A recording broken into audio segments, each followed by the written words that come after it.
Cristo Jesús. El Señor es bueno y para siempre es su misericordia.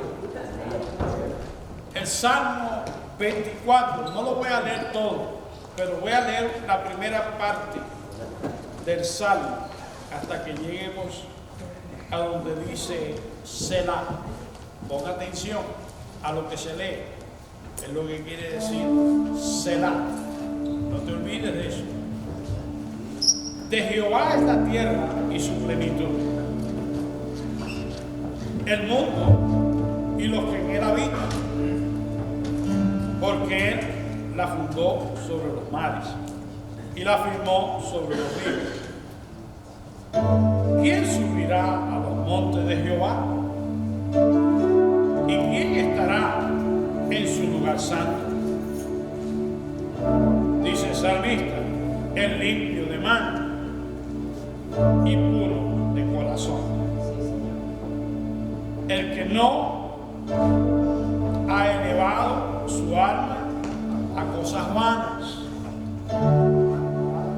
ni jurado con engaño. Él recibirá bendición de Jehová y justicia de Dios de salvación. Tal es la generación de los que le buscan, de los que buscan tu rostro, oh Dios de Jacob. Selah. Pon atención a estas palabras, es lo que dice la Biblia, el salmista lo dice. Pon atención, es lo que quiere decir eso. Padre nuestro que estás en los cielos, grande eres tú, Señor. Bienvenido a este lugar, Espíritu Santo. Ven, santifícanos, bendícenos, cuídanos, ayúdanos, Señor. Yo te necesito por encima de todo. Y yo pido por cada uno de mis hermanos este día de hoy, ayúdanos, Señor, a un día más para estar en tu presencia. Señor, yo te anhelo y yo estoy seguro que todos mis hermanos te anhelan también. Tú eres un Dios grande, Dios de Abraham, de Isaac y de Jacob, el Dios de todos los vivos. A ti sea la gloria. Bendice este día de hoy por encima de todos los que vienen en contra de ti. Tú eres Dios y no hay Dios más grande que tú. Tú eres el único Dios verdadero, que todo lo puede y todo lo hace. Y tuya es la gloria. Y podemos decir amén. Amén.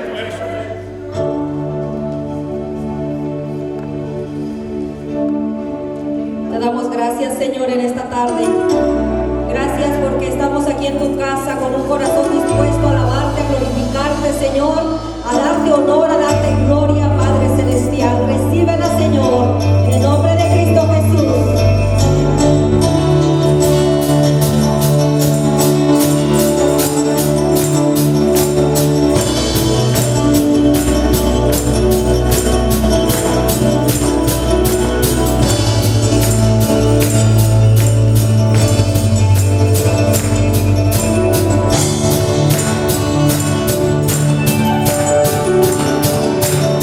Oh,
caliente ni frío, solamente con lluvia. Es un día muy especial porque estamos en una semana que nos debe de recordar a todos nosotros, más nosotros que somos cristianos ahora, lo que significa. Porque usted se acuerda cuando andábamos sin Dios, sin esperanza. Y antes del domingo, el inconverso está celebrando, entre comillas, que Semana Santa. Pero ¿cómo la comienzan a celebrar? Embriagándose, atiborrándose de comida y tantas cosas. Y toda la semana se la pasa celebrando. Y ya como dijo el pastor el domingo, día de resurrección, la gente sigue en el mundo celebrando. Pero para nosotros es muy importante que nunca olvidemos lo que significa y lo que se debe significar en lo personal cada uno de nosotros, lo que es la semana en la que el Hijo de Dios se enfrentó hacia su final de una manera inmerecida, porque por la culpa de usted y la culpa de todos los que estamos aquí es que Cristo Jesús es crucificado por la causa de nosotros. Y ¿sabe qué es lo más bonito que yo puedo encontrar en esto? Que Dios el Padre a su Hijo no le perdonó el que lo crucificara, pero a nosotros sí nos perdonó gracias al sacrificio de su Hijo en la cruz del Calvario. En otras palabras, si Cristo no hubiera sido crucificado, usted y yo estuviéramos igual, sin Dios y sin esperanza. Somos lo que somos y ahora tenemos un camino, una vida, un sistema de vida diferente, porque ahora lo que queremos hacer es agradar al que nos formó, al que nos creó, pero sobre todo, siempre haciendo énfasis en ese gran sacrificio único y verdadero que hizo Jesús por toda la humanidad. Y esta tarde vamos a abrir nuestras Biblias. El que traiga Biblia, ábrala allí en el libro de historia del Nuevo Testamento, que es el libro de los Hechos del Espíritu Santo. Dice que de los apóstoles, pero el que lo hizo todo fue el Espíritu Santo. Los Hechos, vamos a estar allí. ¿De qué enseñó mi hermana Caridad el miércoles pasado? ¿Cómo les fue? ¿Qué pudimos aprender de ese suceso? ¿Qué es lo que nos lleva a veces, en muchas ocasiones, a veces a querer hacer algo para que los demás no digan, para que vean que yo también puedo? La diferencia es que cuando el corazón es sincero con sí mismo, Dios se glorifica y Dios se goza. Pero cuando el corazón es falso y es mentiroso, nos conduce directamente a la muerte. Y no tiene que ser muerte física, pero la muerte espiritual. Entonces esta tarde vamos a continuar con este libro, con estos pasajes. Vamos a estar estudiando en el libro de Hechos 7. El tiempo es corto y vamos a ver qué tanto avanzamos. Yo quiero invitarles a todos, a instarles, a animarlos a que por favor en sus casas lean lo que nos corresponde para el otro miércoles.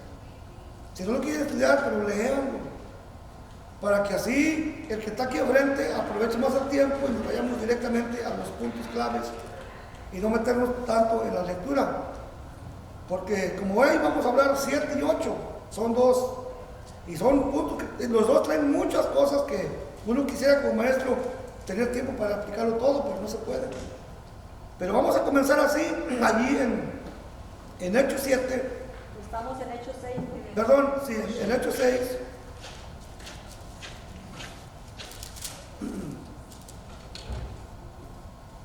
Sí, en Hechos 6 salimos del juicio que hubo en el Nuevo Testamento, hermanos.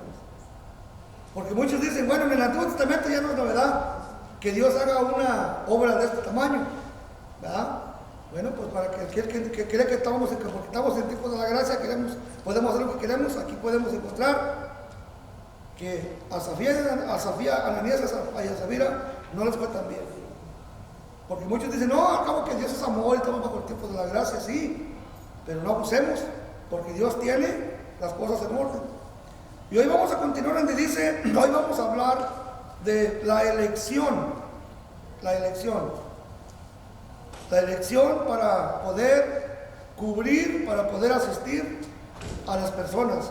O sea, como podemos ver, hermano, lo que hemos visto hasta ahorita, pudimos ver el nacimiento de la congregación de la iglesia primitiva. Comenzaron con 120 personas. Esta iglesia comenzó con 120 personas. ¿En dónde? En el aposento alto. Y de estas 120 personas, inmediatamente se agregan, ¿cuántas? 3,000. Primero hubo 3,000. Imagínense, eran 120 más 3,000. Y luego en los poquitos días otros 5,000. Entonces ya hasta ahorita esta iglesia era por decir, una mega church, una mega congregación. Nada que ver con las iglesias de hoy en día, que se consideran unas mega church, pero están llenas de, ahora sí como dice el Señor, yo no habito en templos hechos por manos de hombres. Entonces, y basado a lo mismo, hermano, que cuando la congregación crecen las necesidades dentro de la iglesia. Imagínense, aquí estamos hablando ya de 8,000, póngale 8,100 personas, para que solamente los 12 discípulos atendieran a tanta gente.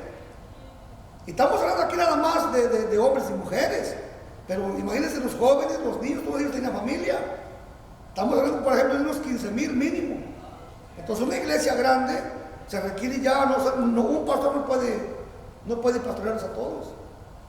Puede estar como líder, pero no va a atenderlos a todos como debe de ser. Entonces, basado a este problema, pusieron queja algunos líderes, bueno, algunos miembros, ¿verdad? Pusieron queja de que no se les estaba atendiendo a ciertas personas porque eran muchas las personas que había y los líderes eran pocos. Entonces, imagínense, los apóstoles estaban haciéndola de pastor, de maestro, de evangelistas, ellos lo hacían todo. Entonces, llega el momento en que ponen esta demanda de que pues necesitamos hacer algo. Dice, en aquellos días, allí 6:1, dice, como creciera el número de los discípulos, dice que hubo murmuración de los griegos contra los hebreos, de que las viudas de aquellos eran desatendidas en la distribución diaria. ¿Qué se distribuía? Alimentos, algunas cosas que la gente necesitaba. En ese tipo era una iglesia que aportaba para la congregación, que todo lo que se juntaba, todo lo que se reunía, era específicamente para los de bajos recursos de la congregación. Y hoy en día eso no ha cambiado. Nosotros hemos cambiado, porque esta gente era una gente de convicción. Los que se convertían aquí eran personas de convicción, que lo daban todo por amor al Señor. Hoy en día, imagínense, se nos hace difícil dar una ofrenda de $5. Aquí eran casas, propiedades, la misma Biblia nos habló en el pasado. Entonces, como había suficiente ingreso por la misma iglesia, distribuía a los de bajos recursos.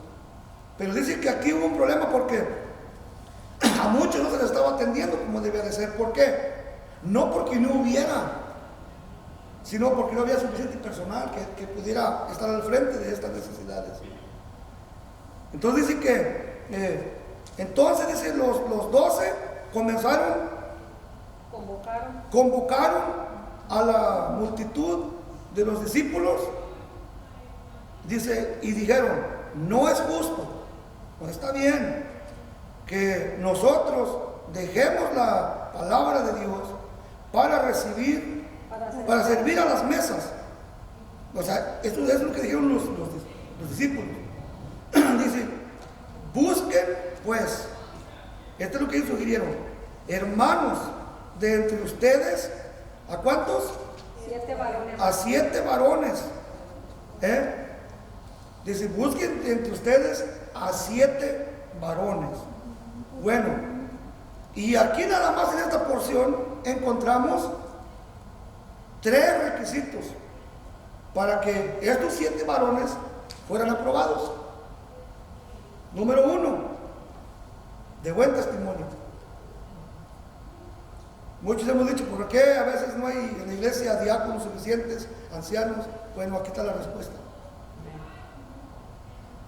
El que quiere ser diácono, ujier o servir dentro del ministerio, el primer requisito es de buen testimonio.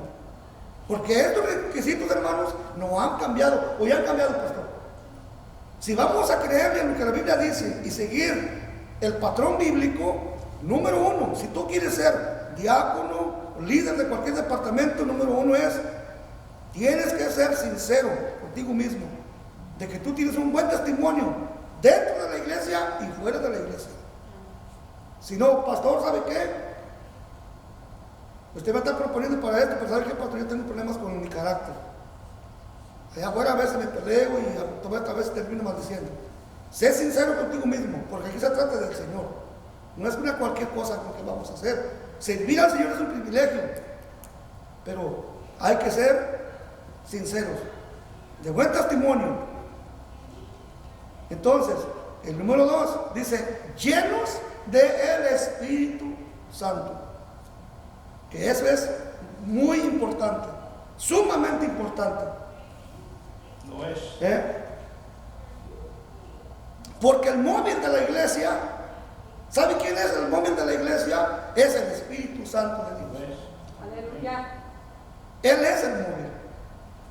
Si tú y yo no tenemos una comunión diaria con el Espíritu Santo de Dios, entonces no podemos servir al Señor dentro de este ministerio. Porque tenemos que tener esa llenura. Dice, y lo último es que tiene que ser lleno del Espíritu Santo. Ahora, fíjate lo que no confundas una cosa con la otra. Yo no te estoy diciendo que tienes que hablar en lenguas. No, aquí la Biblia dice que tenemos que ser llenos del Espíritu Santo. Y cuando hablamos de eso es que hay que dar el fruto del Espíritu Santo. Es cierto. Amén. ¿Qué fruto estamos dando nosotros? Que estamos sirviendo al Señor, que estamos apoyando al pastor en este ministerio. El pastor tiene toda la autoridad para mí exigirme, porque él es el responsable de este ministerio. Pero si yo a él no le estoy sirviendo, respaldándolo, y no estamos, como él dice, en el mismo sentir, entonces quiere decir que aquí hay un espíritu diferente al que él tiene, y no podemos trabajar juntos, porque dice la Escritura que no pueden caminar 2 juntos si antes no se pusieron de acuerdo. Entonces, ser llenos del Espíritu Santo, pero dice, y de sabiduría. 3 cosas nada más te piden aquí. ¿Por qué le pidieron más de 7? Si la necesidad era mucha. Ponte a pensar, aquí somos bien poquitos. Y yo a veces digo al pastor, oiga pastor, ¿por qué aquí no hay diáconos? ¿Por qué? O sea, hay ujieres, pero ¿por qué no hay diáconos? El pastor me da la respuesta y lo respeto. Porque ¿quién conoce la Grey?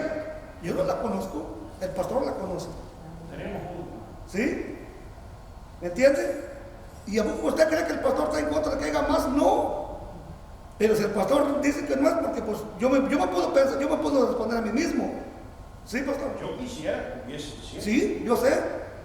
Para mí, fuera eso lo más grande que un pastor pueda tener en una iglesia, porque esa gente representa la iglesia. Correcto. A la totalidad y me ayudan en el ministerio.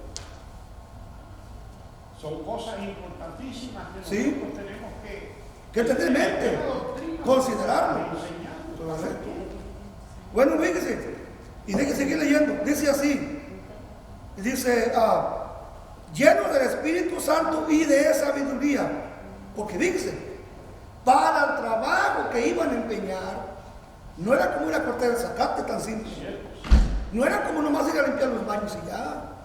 Dice, dice, a quienes encarguemos de este trabajo. Hermanos, que tú quieras servir en cualquier área de la iglesia es bueno. Y no te reduzcas a hacerlo. Pero tengamos esto en cuenta, que lo que vamos a hacer no es para agradar a ninguno aquí en la tierra, sino para agradar a Dios.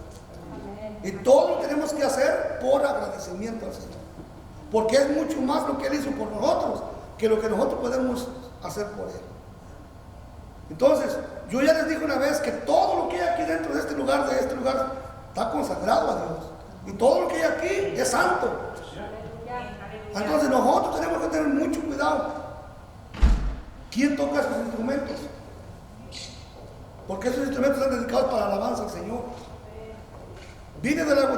Nomás viene de la nada, se sube cualquiera de arriba a tocar los instrumentos. No sabemos ni en qué sentir anda, gracias. No sabemos ni quién es. Entonces ya tocó algo sagrado. Ya contaminó lo que es dedicado al Señor. Es puro, es santo. Muy bien. Entonces dice, no es cualquier trabajo, hermanos, lo que desempeñamos. Y nosotros, dicen, vamos a continuar en la oración y en el ministerio de la palabra. El trabajo del pastor, ya les dije una vez, es la oración y la administración de la palabra. Ese es el trabajo más específico de un pastor, de un líder. ¿Por qué? Porque cuando él tiene su cuerpo ejecutivo bien formado, él no tiene que andar haciéndolo todo. Pero ¿qué pasa cuando el pastor lo hace todo? Porque no hay. No que no quiera, sino que a veces nosotros no queremos el compromiso con Dios. Porque aquí se trata de Dios el compromiso. Yo el compromiso lo tengo con Él, con el Señor, no con el pastor. Pero aún así tenemos que buscar la manera de tener este privilegio bien grande. Porque es un privilegio que trae muchas bendiciones. Y dice lo que dice más adelante, dice, agradó la propuesta a toda la multitud. A todos los que estaban quejando, les gustó esta idea. Y eligieron, fíjese, ¿a quién eligieron? Primero, a Esteban. Dice, fíjese lo que dice Esteban. Dice, ponen en primer lugar a Esteban y dice, Esteban, varón de fe. Esos son los varones que el Señor necesita. Varón de fe. Dice, varón lleno de fe. Imagínense, para que la Biblia dé testimonio que Esteban era un hombre lleno.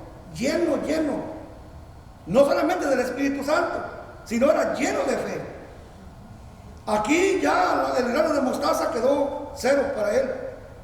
Porque él tiene una fe, oiga, más que grano de mostaza. Dice, lleno de fe, dice, y del Espíritu Santo. Tenía una fe, hermano, que el Espíritu Santo así lo usaba. Dice, y luego después a Felipe, dice a Prócoro y a Nicanor, a Timón, a Parmenas, a Nicolás, prosélito de Antioquía, dice, a los cuales presentaron ante los apóstoles, quienes orando les impusieron las manos. ¿Quién es el que te va a probar a ti? ¿Quién es el que te va a dar a ti luz verde para hacer algo aquí en la iglesia? Tu líder, tu pastor.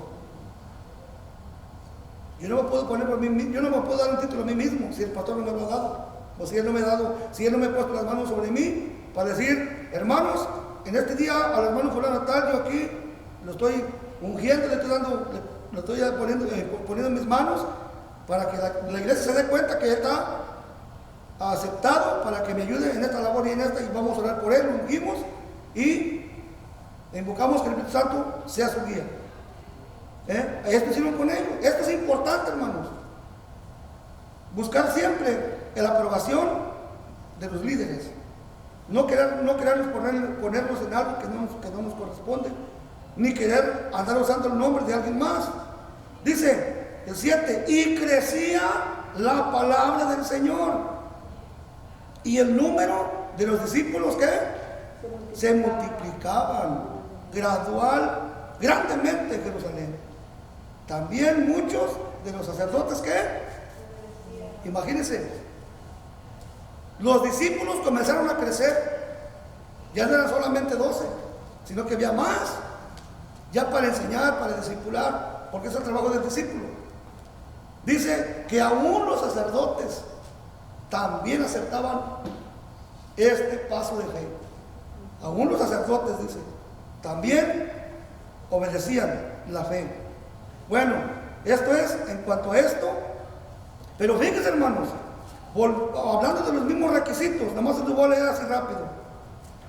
Dice, acá nada más eran 3, ¿verdad? Pero fíjense lo que dice acá en 1 Timoteo 3, hablando Pablo. Dice, palabra fiel. Si alguno anhela obispado, buena obra desea. Dice Pablo, si alguien desea servir en el ministerio, cosa buena está deseando. Dice, pero es necesario.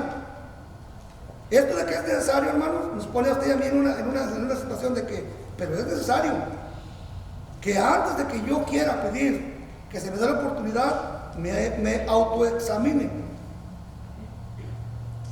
Si yo tengo ese derecho, o si me voy a sacar con el pastor para que me dé ese derecho, esa oportunidad. Dice, pero es necesario que el que desea tal cosa, o el obispo, dice, sea que, número 1, irreprensible. Primero que era que, de buen testimonio.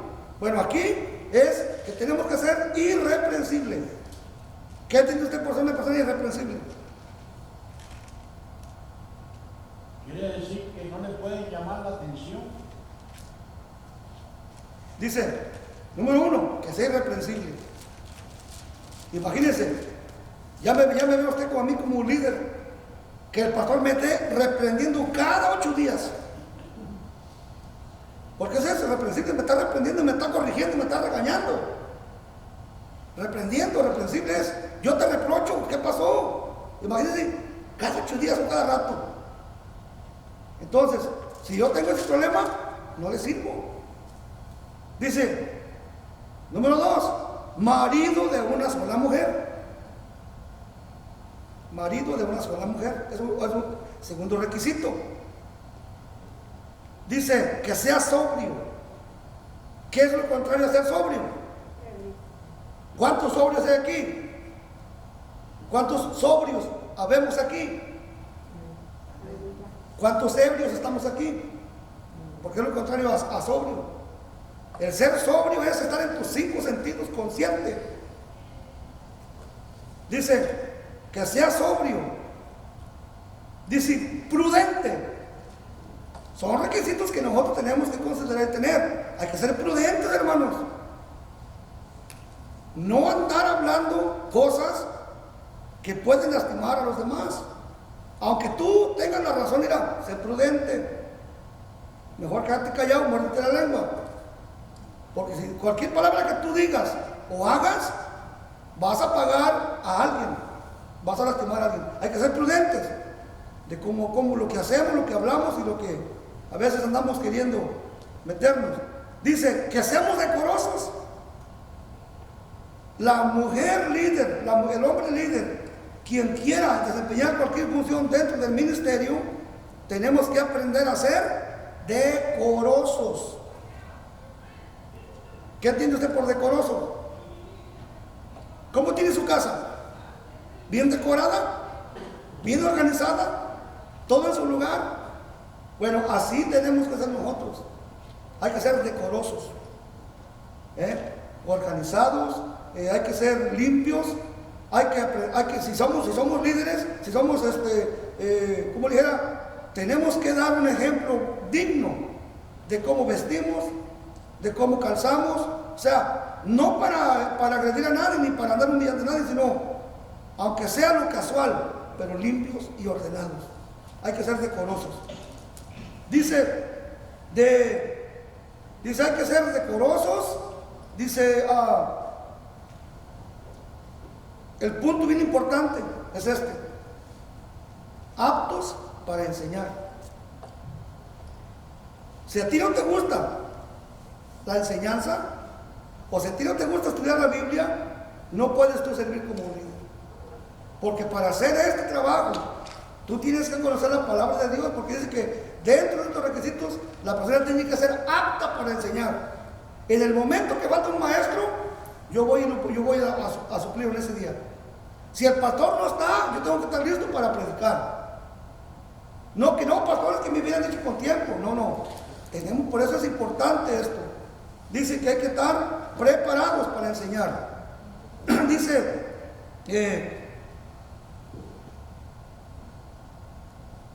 que no, dice otra cosa. ¿En dónde vamos? Dice, no dado al vino. No dado al vino. Dice, no pendenciero. No seas dado al vino, a que te andes emborrachando cada rato, y menos públicamente, que la gente te mire. Porque si tú te pones borracho, te pones a tomar, una persona embriagada, así le sacan la violencia, porque todo le parece mal. Por eso dice, no os embriaguéis con vino en el cual hay disolución.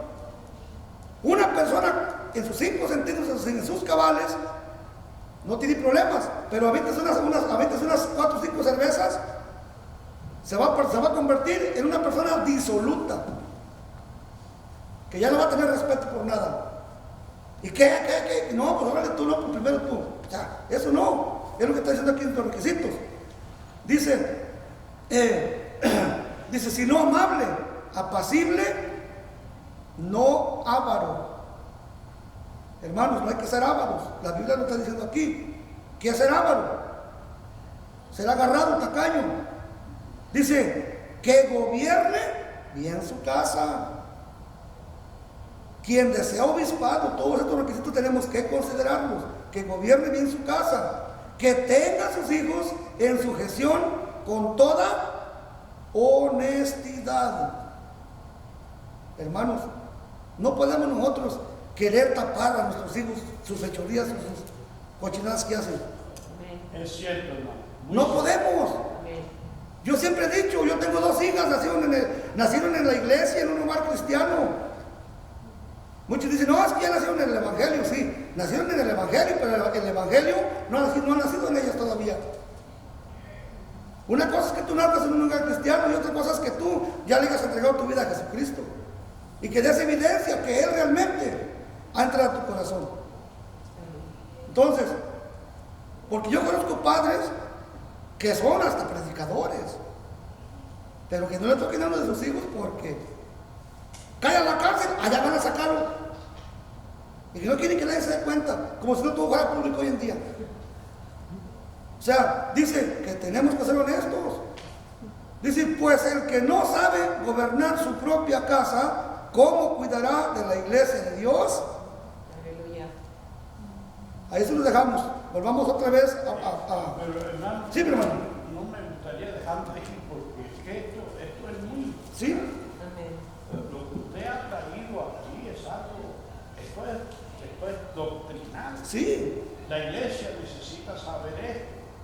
El que desea obispado, el que desea ser diácono, el que desea trabajar para Dios, todas estas cualidades tienen que presentarse delante de ellos. Que hoy en día haya en la iglesia diáconos que estén casados 2 veces, lo existe. Y eso es porque hay iglesias que permiten eso. Así es. Otras no. Pero, ¿qué vamos a hacer nosotros? Nosotros tenemos que entender de que los tiempos que han cambiado nos llevan a nosotros a un nivel que hay veces que no hay arreglo sobre esto. Pero posiblemente todas estas cualidades que encontraron en Esteban, que se debe de tener como un diácono, todas estas cualidades se deben de tener en un ser humano cuando tú quieres servir a Dios. Así es. Llevarte en tu casa, no ser avaro, no ser pendenciero, Peleonero, para que vos lo entiendas, hermano. peleonero, Porque ese es el pendenciero, es el peleonero. irreversible, todas estas cosas. Hay veces nosotros no las toleramos, predicamos y enseñamos, y hay veces la gente se ofende por la verdad. Pero la verdad o la crítica debe de edificarnos a nosotros para que nosotros podamos aprender. El mañana le pertenece a Dios. Hoy vivimos, pero mañana le pertenece a Dios. Dios está buscando gente que todas estas cualidades que están escritas aquí a Timoteo por Pablo se manifiesten en la casa de Dios. Pero ¿por qué no se permite esto? Vivimos en tiempos muy diferentes. Y yo no sé cómo la iglesia va a poder funcionar si no tiene ayuda. Así es. Entonces yo no sé qué puedo decirte yo sobre eso. Simplemente de que hay cosas que nosotros hoy en día no podemos evitar. Todos tenemos derecho. Y primero yo voy a decir algo como pastor de la iglesia.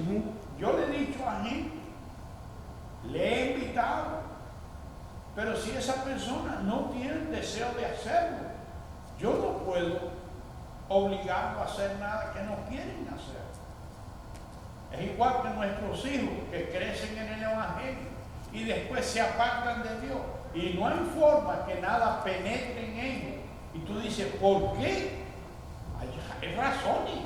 Ahora, de que nosotros sepamos a lo profundo por qué esto sucede, yo tengo que preguntarle a Dios primero. Sí. Porque yo a veces no lo entiendo. ¿Por qué nuestros hijos que son crecidos en el Evangelio se apartan del Evangelio? Cuando tienen todas las oportunidades para poder oír y dejar que entre la palabra de Dios y ellos la bloquean en sus oídos y en sus sentidos. Así es. No hay forma que nada penetre. Pero estas cosas son cosas bien difíciles que hoy en día están sucediendo en las iglesias. Así Sin es. tomar mucho tiempo, la iglesia de Jesucristo, la iglesia de nosotros, hoy más que nunca, debemos de trabajar unidos. Y hay veces, hay divisiones, el diablo viene y se mete aquí y quiere destruir las cosas buenas que se están haciendo en este lugar. Amén. Pero como quiera que sea, no va a ganar. Así es. No va a ganar. Nosotros vamos a ganar la pelea. Amén. Yo voy a seguir orando. Amén. Sí. Ahora, hermanos, fíjense, lo que leí al principio es en Hechos, ¿verdad? ¿Cuánto tiempo tenía la iglesia que había nacido? Había poco, tenía poco tiempo que había nacido la iglesia. ¿Ya? Pero nomás notemos esto. De una iglesia recién nacida a la iglesia, al tiempo que vino a hablar Pablo, pasaron mínimo unos 40 años. Más o menos.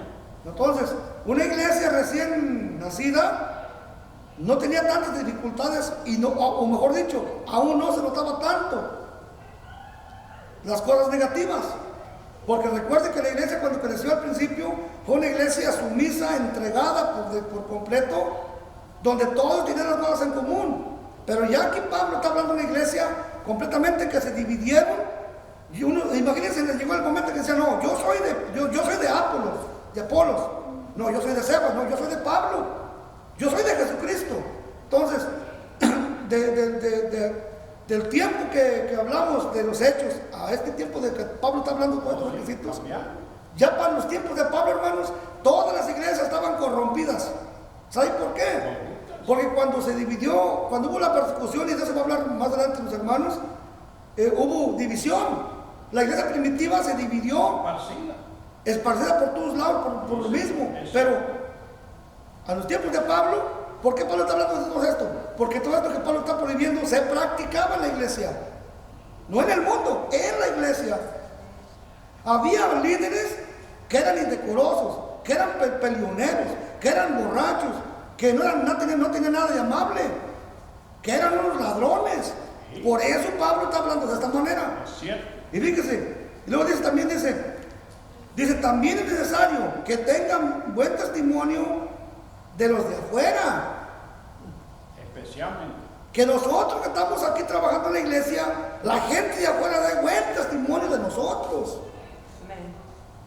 Dice así aquí, lo que dice Pablo, dice, para que no caiga en descrédito y en lazo del diablo. Imagínense, qué tremendo es que alguien venga con el pastor o con un miembro de la iglesia, que diga, ¿a poco usted va a la iglesia de Benecer donde va el hermano Pedro? Sí, hermano, ¿por qué no? Hermano, si usted lo supiera. Ya me desacreditó y ya me hizo caer en el qué, en el lazo del diablo, porque ya por eso que digo, toda la iglesia se va a dar cuenta. Eso llega a la oficina del pastor, el pastor me llama a la oficina, ¿sabes qué? Te me sientas. Y no hay persona que acepte la disciplina. ¿Sabe por qué todo está esto? ¿Por qué está todo aquí escrito, hermanos? Porque Pablo sabía que en los tiempos, que 2000 años después, esto iba a seguir siendo el mismo problema. Las iglesias de hoy en día las iglesias, de lo que menos quieren oír es que se hable de disciplina. Y una iglesia indisciplinada no va a llegar nunca a nada.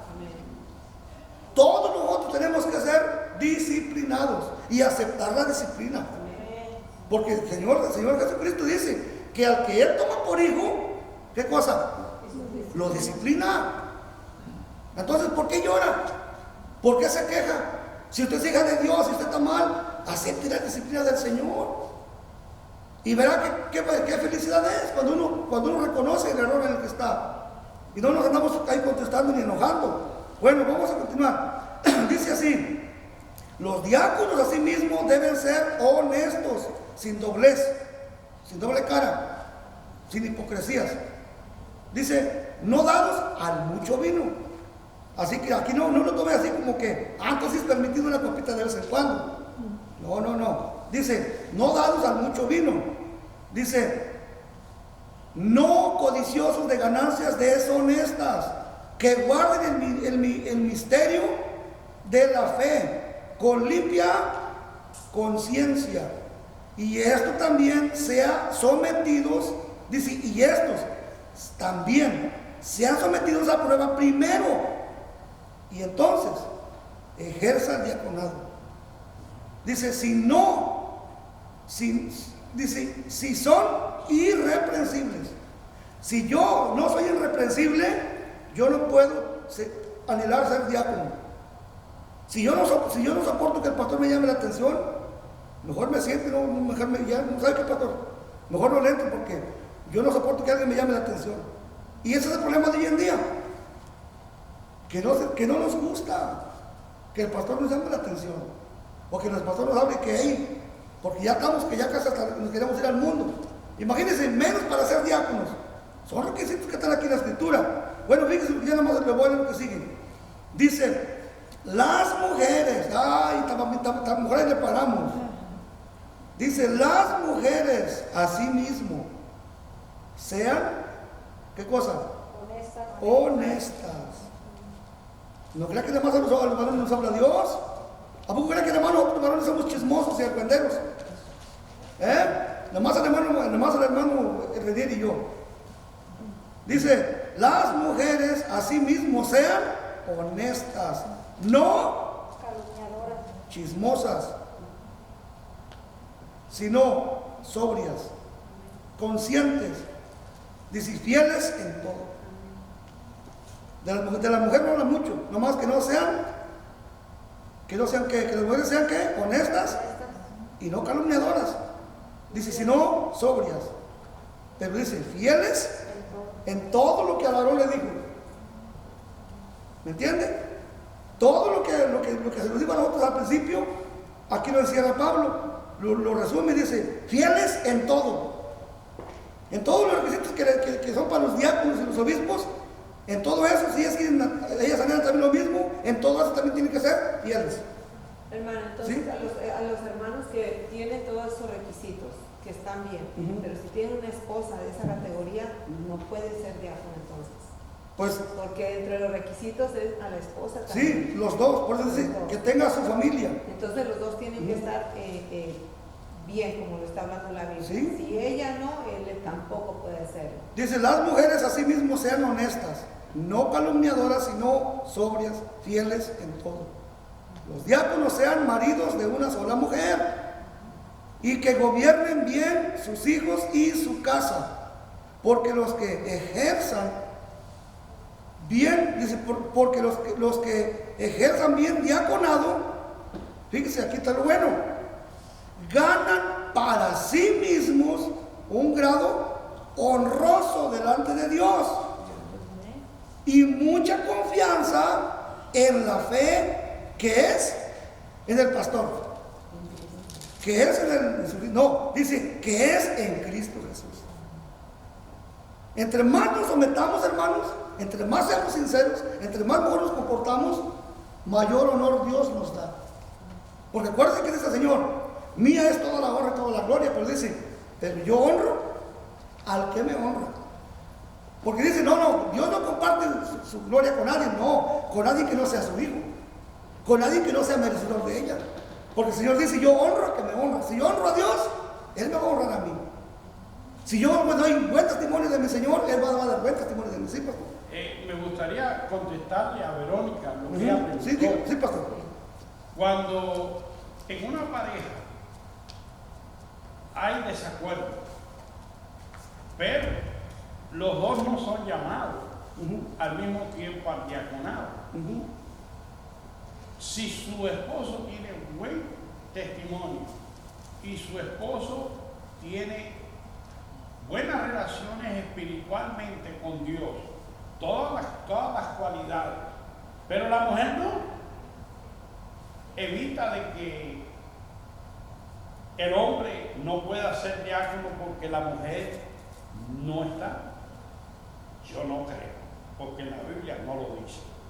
Ahora, si los dos ejercitan a la misma vez el diaconado, los dos tienen que estar en mutuo acuerdo y cumplir con esos requisitos. Ese es lo que tú preguntaste. Sí. Entonces, si tú preguntas eso, yo no lo veo, yo por lo menos no lo veo. Ahora, yo he conocido diáconos que han hecho su papel completamente lleno del Espíritu Santo, sumiso, pero sus esposas no sirven a Dios. Y eso le evita a él de que él pueda trabajar o ejercitar lo que es de Dios. Yo creo que por causa de él es posiblemente que su mujer se arregle, pero eso no lo sé yo, porque el mundo da muchas vueltas. Sí, pues. Y yo no tengo la contesta a esa pregunta, te lo digo yo. Ahora si lo vemos por este lado también, recuerden que la salvación es personal. ¿Seguro? Mi esposa no va a responder por mí ni yo por ella. Ahora, también una cosa hay que tener en cuenta, como dice el pastor y dice la escritura, que tenemos que trabajar de acuerdo al llamado de cada quien. ¿Quién de nosotros es el llamado? Pues yo esto lo veo bien claro. Mire, yo lo digo personalmente. El llamado a esto soy yo. Mi esposa es mi esposa. Y ahí la miran sentada. Pero no porque ella no colabore ni este ni otro, quiere decir que el pastor me va a sentar a mí. El llamado soy yo. Ahora, ella como esposa tiene la obligación, el deber de apoyarme, de comportarse para no opacar lo que yo estoy haciendo. Porque Pablo también llega en un momento en que dice que no permite que las mujeres le estén diciendo al pastor, a los esposos en la hora del servicio, haciéndole preguntas. Dice, haga las preguntas en su casa, porque no soporto, no está bien que la mujer le esté diciendo a su marido, oye, ¿por qué esto y lo otro? No, dice, eso es en la casa. Entonces, es de que yo estoy aquí sirviendo, mi esposa ahí está sentada, el que me llamó a mí a hacer esto fue el Señor a mí. Ella es mi nomás, mi colaboradora. Sí, pero si yo me ¿Sí? refería a lo que usted estaba leyendo a las esposas Ujú. del diácono. Ese era Sí. mi punto nada más. Sí. Porque como dijo el pastor, él conoce a personas que son Correcto. para diáconas, pero las esposas no. Entonces, pero aquí está hablando de los dos. De los dos. La Biblia no está hablando de la pareja. Sí, bueno, no está hablando de la pareja, está hablando de que ya aquí no solamente va a haber varones que van a servir de diáconos, sino también mujeres que van a servir de diaconisas. Está hablando de manera individual. No está diciendo a las parejas que estén casadas que los dos tengan el llamado, no está diciendo eso. Dice a las mujeres que también tengan este deseo de ser llamadas al obispado, se tienen que someter al mismo patrón de requisitos. Igualmente, sí, hermano. Como aquí regresando a Hechos, en 6:3, dice, buscad pues, hermanos, de entre vosotros a 7 varones de buen testimonio, llenos del Espíritu Santo y de sabiduría, a quienes encarguemos de este trabajo. No estaban buscando a parejas, casados. O sea, como dice usted, uno es el del llamado. Sí, O quizá viceversa hubiera sido una mujer del Sí. llamado. Pero recordemos, hermanos, que al principio del nacimiento de la iglesia, todos los discípulos aún todavía seguían practicando algunas, como le dijera yo, algunas costumbres judías. Recuerde que en los tiempos de Cristo todavía a la mujer no la tomaban en cuenta para nada. Y aquí podemos ver que eran varones, pero todo esto fue cambiando conforme la iglesia fue creciendo. Hubo esto aquí y allá, conforme la palabra de Dios se esparció por todo el mundo como Cristo lo quería. Entonces ahí fueron llamadas también mujeres. En los tiempos de Cristo hubo mujeres que sirvieron a Jesús. El problema es que aún todavía aquí podemos ver que aún aquí había un problema entre los líderes religiosos o creyentes, que aún como que no le querían dar como mucho crédito a la mujer, cuando podemos ver que la mujer ha sido clave desde que Cristo vino a nacer al mundo. Y cuando Cristo vino al mundo, Él vino a poner a la mujer en el mismo nivel que el hombre. Simplemente el hombre no lo quiere ver así. Yo conozco hermanos que predican, que dicen, va a predicar la hermana fulana. No, yo no voy a ir. ¿Por qué? Porque la Biblia dice que la mujer no tiene por qué estar predicando. Todavía tienen un problema de ese tipo. ¿Sí, mi hermana? A eso está en mi mente decirle, ¿verdad? Porque hoy en día los hombres, varones, ven a una mujer pastora y dicen que ella no debe de ocupar Pastorear. ese lugar. Está eso hasta el tiempo. Sí, yo conocí un hermano centroamericano que dijo, no varón, si el pastor que tenemos llega a fallecer, y deja a la esposa como yo, de aquí me voy. Dice, porque no soporto que una mujer me pastoree. Bueno, pues eres tú. A mí la Biblia no me enseña eso. Podemos ver que en los tiempos de Pablo hubo mujeres tremendas, líderes. Y en el Antiguo Testamento, hermanos, hubo mujeres que ahí están, como las valientes de la época del Antiguo Testamento. Ahí está esta Ruth, está Esther, mujeres tremendas. Simplemente el hombre a veces como que no quiere aceptar de que Dios también usa a las mujeres y de una manera especial. De no ser por ellas no hubiera aquí ningún varón. Imagínense, no tuviéramos de familia. Entonces fíjense desde dónde viene el lugar especial que Dios le ha dado a la mujer. Pero bueno, entonces, en cuanto al ministerio, hermanos, todos tenemos la obligación de someternos a estos requisitos. Si queremos ser agradables a Dios. Y ya por último, porque ya sé que el tiempo se fue, tenemos a Esteban. A este mismo Esteban que acababan de ungir y puesto por líder de los 7. Porque tengamos en cuenta, hermanos, que de estos 7 que ellos nombraron, el líder de los 7, ¿quién era? Esteban. Porque de él da testimonio Dios que era un hombre lleno del Espíritu Santo y de sabiduría.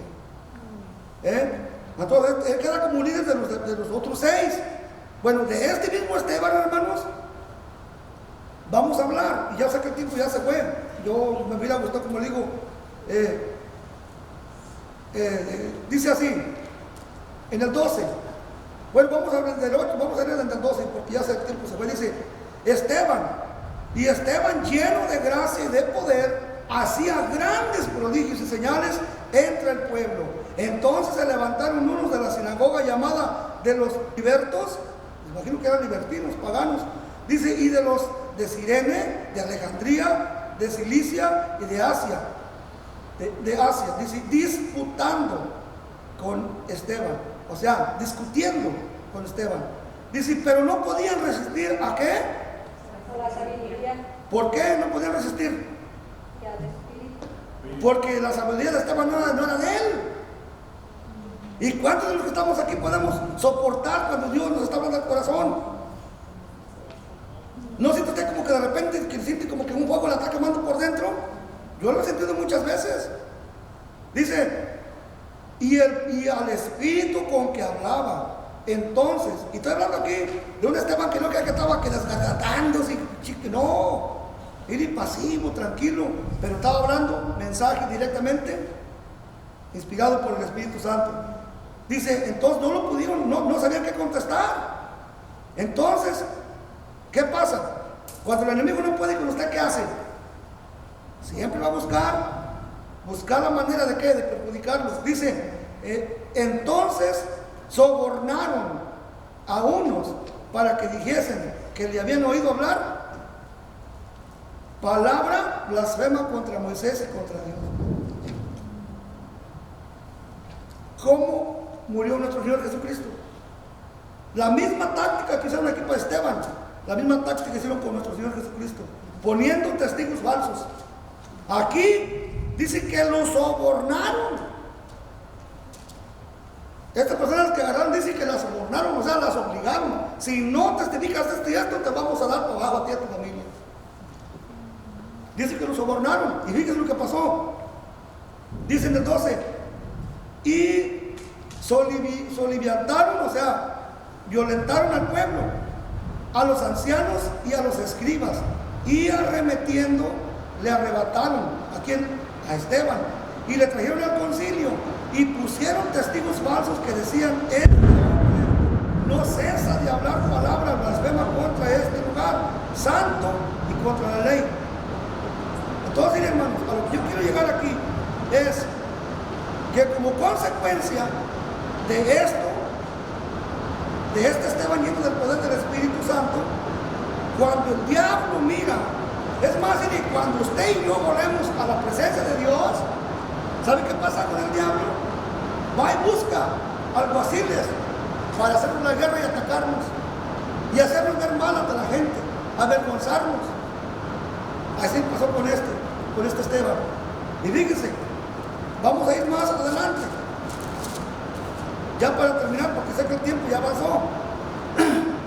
Dice, bueno, aquí Esteban, cuando le ponen ante el concilio, él les narra una historia desde que Dios llamó a quién. ¿A quién Dios llamó? Al Padre de la Fe. Hasta allá se fue Esteban para hacerles un reencuentro, un resumen, una historia para poder llegar a la conclusión. Ustedes crucificaron a Jesucristo. Por la culpa de ustedes Él murió. Con eso fue suficiente para darle muerte a Esteban. Pero primero les hizo ver todo. Para que digan, nomás para que vean que no crean que soy un analfabeta, no crean que no sé lo que estoy hablando. Pero yo sí les digo una cosa, ustedes fueron los que crucificaron a Jesús. Ustedes fueron los que le dieron muerte.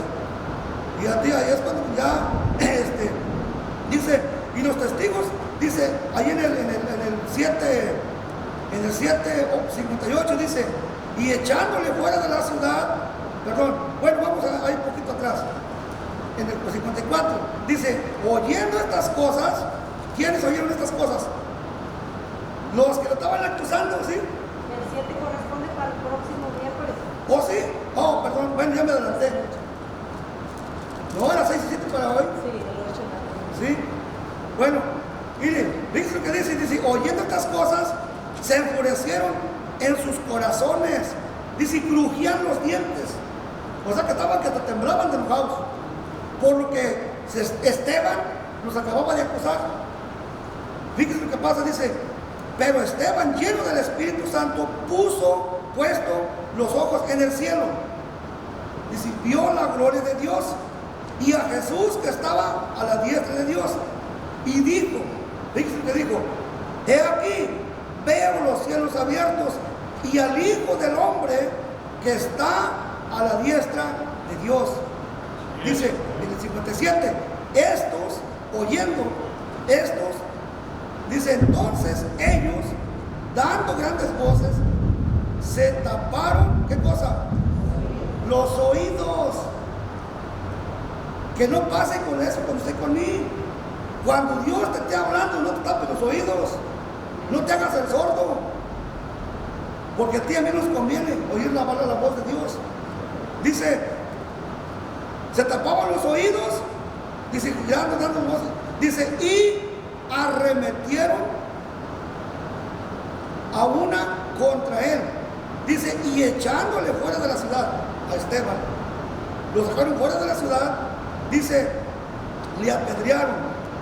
Dice, y los testigos pusieron sus ropas a los pies de un joven. Y aquí vamos a dar la introducción a este joven, que para otro miércoles van a hablar de este joven. Dice que los testigos que ellos habían puesto falsos agarraron la ropa de Esteban llena de sangre, empapada de sangre, y fueron, se la aventaron a un soldado a los pies de ese soldado sirio. Como muestra de que ya hicimos justicia. Dice, a los pies de un joven que se llamaba Saulo. Y apedreaban a Esteban mientras él invocaba y decía, Señor Jesús, recibe mi espíritu. Y puesto de rodillas, clamó a gran voz, Señor, no les tomes en cuenta este pecado. Y habiendo dicho esto, no dice que murió, ¿verdad que no? Porque nosotros no morimos. El cristiano no muere. El cristiano duerme. ¿Por qué? Porque el que muere es el cuerpo, pero nuestra alma va a la presencia del Señor. Entonces, hermanos, con todo esto podemos ver que Esteban, si usted se da cuenta, hermanos, esta es la única vez que se habla de Esteban. De Esteban no se habla de su juventud, de su niñez, sino desde este momento hasta la muerte. Y ahí no se habla más de Esteban. Entonces quiere decir, hermanos, que este hombre fue el primer mártir, el primer hombre mártir que murió al poquito tiempo que apenas lo acababan de ungir, apenas acababa de comenzar su llamado, pero Dios le plació llevárselo a su presencia antes que pasara más tiempo. Entonces, ¿en quién está todas las cosas? En la potestad de Dios. No así con Felipe, porque después sigue hablando de Felipe. De esta porción que leí, se habla mucho de Esteban y de Felipe. Y vamos a seguir hablando de ahí en el próximo que viene. Pónganse de pie esta tarde, hermanos. Porque sé que este estudio tiene bastante información, hermanos. Bastante. Y muchas cosas que nos pueden beneficiar. Dicen que Esteban era una persona laica. No era ni estudiada ni preparada, ni con título.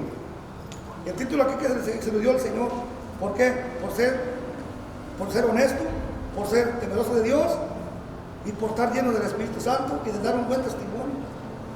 Entonces, vamos a esperar que Dios, que el Señor nos ayude, a usted y a mí, a que podamos ser, ya no digo que como Pablo, que podamos nosotros hacer honor a estos requisitos que Dios vio en Esteban.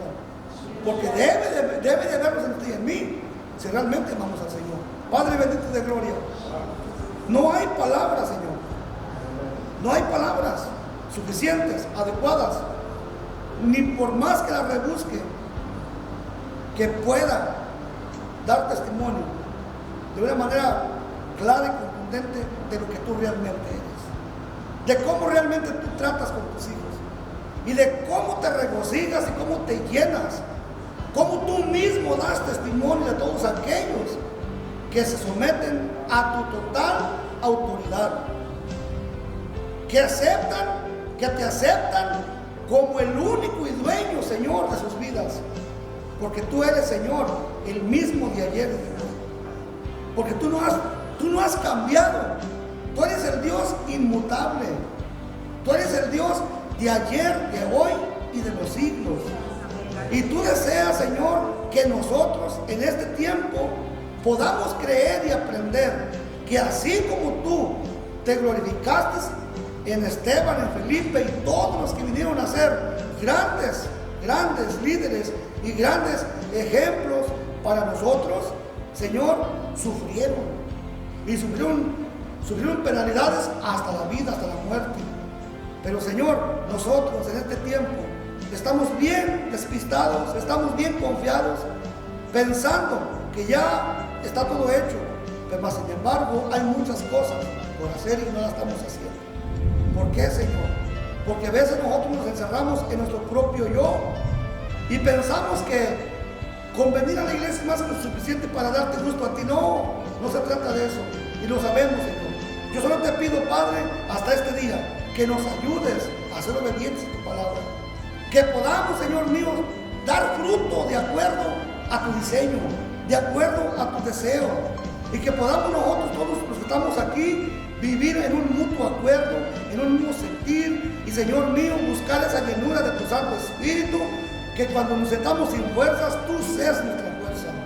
Tú seas nuestra llenura, Señor. Cuando perdamos los estribos y no tengamos, Señor mío, ese momento de desesperación, tú seas nuestra paz. Señor, ayúdanos para poder continuar contigo y agradándote a ti. Porque los días se acercan. Hoy más que nunca tu venida está por venir. Estás por aparecer y arrebatar a tu iglesia de este mundo lleno de sinsabores. Yo no quiero quedarme, Señor. Si tú vienes esta noche, no me dejes. Llévame contigo, Señor. Yo no quiero que mis hermanos se queden. Yo quiero que todos vayamos y podamos estar gozosos allá en las nubes contigo, Señor. En el nombre de Jesús, gracias te doy por todo lo que eres para mí. Gracias por lo que eres en la vida de mis hermanos. Y gracias, Señor, porque nos da la oportunidad una vez más de venir a tu casa, de escuchar tu palabra, de compartirla. Pero también, Señor, ahora ayúdanos para ponerla en práctica. En el nombre de Jesús, Dios les bendiga, hermanos, y mi deseo es que podamos seguir adelante.